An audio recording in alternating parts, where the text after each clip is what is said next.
2.3 notes, factoring, GCF, and grouping is what we're going to talk about today. Essential question, how do you factor when there is not a GCF for all the terms? Here's a little factoring roadmap that I want you to get written down in your notes. Pause, rewind as needed. So first step, is there a GCF? That's always what we want to look for first. If there is, we need to factor it out and we save it for the final answer. And then the question is, how many terms are there? If there are two terms, we want to use a formula like difference of squares, sum of cubes, difference of cubes, things like that in order to factor. If there's three terms, we want to I group, and we'll learn that. And then if there's four terms, we want to factor by grouping. You should have experience with I grouping from last year from IM2, but we'll certainly review it again. So very quickly, what is a GCF? Greatest means biggest, largest, highest. Common means they share it, they have the same, they are alike. Just quickly, a factor is two numbers that can be multiplied together to get a product. It doesn't have to be numbers, it can be variables as well. But for example, 5 times 2 is 10, so 5 and 2 are factors of 10. So we'll start talking about what factors look like in polynomials. GCF is the largest number and or variable that all factors of your expression have in common. If you don't want to write this stuff down because you feel like you don't need it, then you can skip that. You should probably have this bottom green definition of a GCF. So what is a GCF? A GCF is what is the greatest common factor. So let's look at 12 and 18, for example. Here, let me that out. We didn't have a warm up. So we can look at factors of 12 are 1, 2, 3, 4, 6, and 12. 18, 1, 2, 3, 6, 9, and 18. You can see they have many common factors, but the greatest common one they have is 6. So the GCF would be 6. What about the GCF of 12x squared y cubed and 18x? What would the GCF be? Well, first we want to look at the coefficients. What's the GCF of 12 and 18? Well, we just talked about how that was 6. So 6 is the GCF of the coefficients. Now, what's the GCF of x squared and y cubed? Well, x squared, y cubed simply means x times y times y times y. And if you have just one x here, then that means that they only share an x in common. Therefore, the GCF of the variables is x. If we put those together, the GCF of the two terms is 6x. So just kind of putting it all together here, if we had 5x squared times 4x to the 4th power plus 3 and we distributed, this would be the result. Let's look at the product that we just got, 20x to the 6th power plus 15x squared. Well, the GCF of that would be 5x squared. The GCF of 20 and 15 would be 5. The GCF of x to the 6th power and x squared would be x squared. So if we divide each term in the original expression by the GCF, so for example, 20x to the 6th power divided by 5x squared gives me 4x to the 4th power. If we do the same with the second term here, we end up with 3.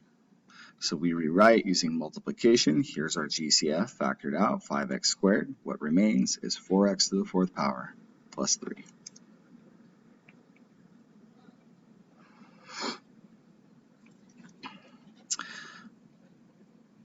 If we look at here, 8y to the 5th power minus 12y cubed plus 4y, the GCF in this polynomial expression would be 4y. When it's factored out, we have 4y. What remains is 2y to the 4th power, because if we divide this by the GCF, what remains? So what remains is 2y to the 4th power minus 3y squared plus 1. How do you know you have the original correct answer? It should multiply back to the original expression if you distribute. If I distribute the GCF back into the expression, you should get back to the original expression. If the GCF is 1, then it is said to be prime.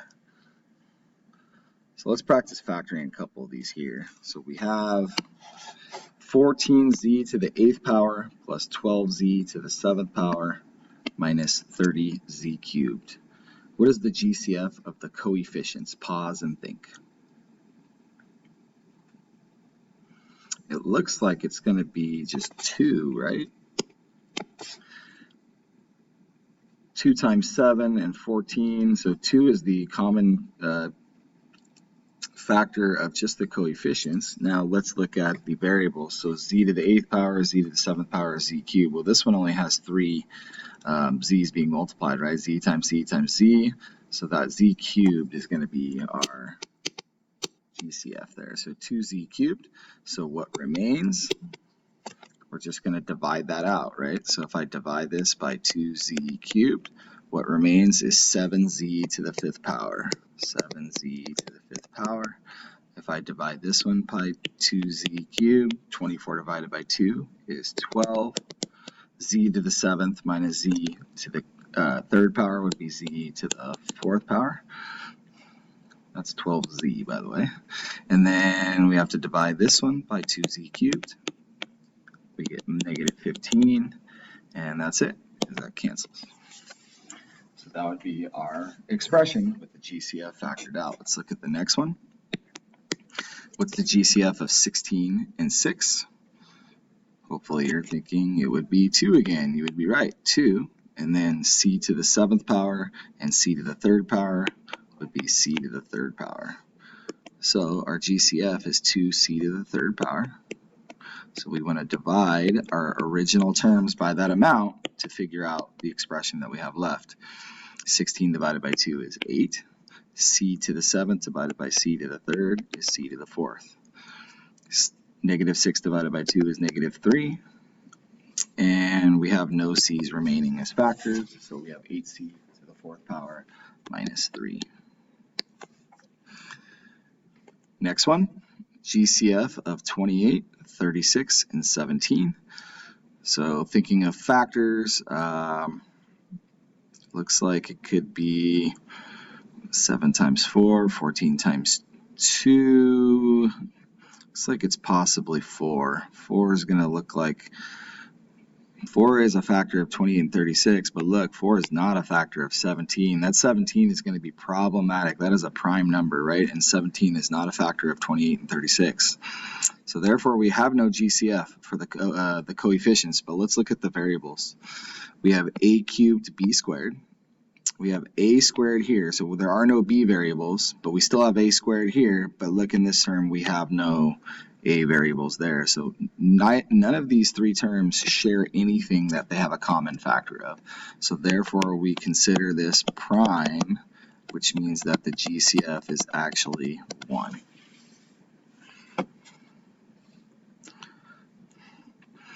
All right, so here's some steps for factoring by grouping that you guys need to pause and make sure that you get down. I'm going to read over them kind of quickly here. You can rewind as needed. First step, does the polynomial have 4 terms and no GCF for the 4 terms? Okay, so if there is a GCF, you need to factor it out first. If there it is not, or once you factor it out and you still have 4 terms, then you need to factor by grouping. Next step is you group the first 2 terms together and the second 2 terms together. So you can see I put a divider line in there. Here's the first 2 terms. Here's the second 2 terms. 3, we factor a GCF from the first 2 terms and the second 2 terms separately, almost like separate expressions. Right? So the GCF of the first 2 terms would be x squared. What remains is x plus 1. From the second 2 terms, 2 is the GCF, and what remains is x plus 1. Since both of these expressions share a common factor of x plus 1, we are going to factor x plus 1 out here. What remains is x squared plus 2. And that is your final result when factoring by grouping this particular polynomial. Make sure you have those steps down. Let's practice that now. So in example 1 here, we're looking at a 4-termed expression. First, we need to look for a GCF. So 6, we're looking at 6, 4, 21, and 14. Do they have a common factor? It doesn't look like it, right? Because 21 is going to be 3, 7, and 21, and none of those are factors of any of the other values. So we don't have any GCF here that we can factor out of any of the 4 terms. They also don't share this term as AB, that's just B, that's just A, this has no variables at all. So There is no GCF, so let's go ahead and factor it because it does have 4 terms. Let's factor by grouping. So we are simply going to group the first 2 terms and focus on those. What is the GCF of those 2 terms? Hopefully you're thinking 2b. They both share a factor of 2. They both share a factor of b. What remains is, if I divided 6ab by 2b, what remains is 3a. If I divide 4b by 2b, what remains is 2. Let's do the same exact thing with the second group. What is the GCF of the second group?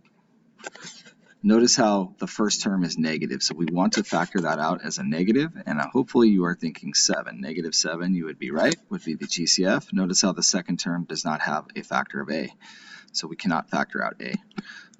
Negative 21a divided by negative 7a is going to give us positive 3a. Negative 14 divided by negative 7 is positive 2. So this is what happens when we factor by grouping. So you can see that both expressions here have a factor of 3a plus 2 that we can factor out. So we can write our final answer, 3a plus 2, is a common factor of the 2 terms, and what remains is 2b minus 7. Here's the 2b, here's the minus 7. If we look at example 2 here, we have 4x cubed minus x squared minus 100x plus 25. There is no GCF between the 4 terms, so let's factor by grouping. First group, we have a common factor of x squared. What remains is 4x minus 1. Second group, we have a common factor of negative 25.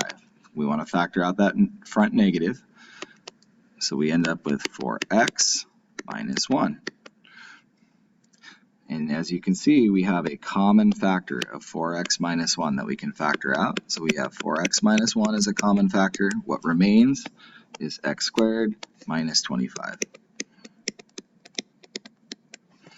Now, hopefully you remember this one from IM2, x squared minus 25 is a difference of 2 squares, which factors out to be x plus 5 times x minus 5. So we can factor that even further. This is called a difference of 2 squares special product pattern. Always factors out to be a plus b times a minus b. In our final example, example 3 here, we have 4 terms. This one, we're definitely going to have a GCF, right? They don't all share a variable of x, but they do have a common coefficient factor of 2, not 4, because 4 is not a factor of 10, so it's going to be 2. So we need to factor out that GCF of 2. What remains is 4x cubed. Remember, I'm just dividing all these terms by 2, minus 10x squared minus 2x plus 5. What's remaining is now we're going to factor these by grouping. So let's group the first 2 terms. What we have then is we still have our 2. That's going to stay. All right, but now when I factor out another common factor here, we're going to have 2x is the common factor of this particular grouped expression. So we're going to have 2x times, and then when I divide that by both of those terms, I end up with 2x. Actually, it's 2x squared. Sorry, it's 2x squared. That's why I was pausing a little bit. So that's actually 2x squared is the GCF of that first expression. What's left is 2x, and then minus, and then if we divide that, we get 5. Now let's group the second expression here. Notice how we still are left with 2x plus 5, but we can factor out a negative 1 here. So if I factor out that negative 1, that negative, we need to take it out. So if I factor out that negative 1, now it makes it positive 2x and minus 5, which is good because we need those to match, right? Because those are common factors, otherwise they wouldn't. So now what are we left over with? We still have our 2, our original GCF. We have a common factor of 2x minus 5, and what's left over that's multiplying 2x minus 5? 2x squared does, and minus 1 does. So that is our final simplified factored expression.